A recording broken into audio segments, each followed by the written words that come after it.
ముఖ్యంగా education and health ఈ కార్యక్రమాలను క్రిస్టియన్ మిషనరీస్ ఈ దేశంలో ప్రతి పేదవాడికి అందుబాటులోకి తీసుకొచ్చారు.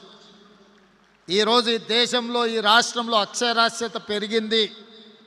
నాణ్యమైన విద్య అతి తక్కువ ఫీజులతో నామినల్ ఫీజుతోని ఈరోజు ఈ రాష్ట్రంలో విద్యను అందిస్తున్నది ఎవరు అని ఒకవేళ మనం ప్రశ్నించుకుంటే అవి క్రిస్టియన్ మిషనరీస్ అని చెప్పి నేను ముఖ్యమంత్రిగా అధికారికంగా ఈ వేదిక మీద నుంచి నేను చెప్పదలుచుకున్నా.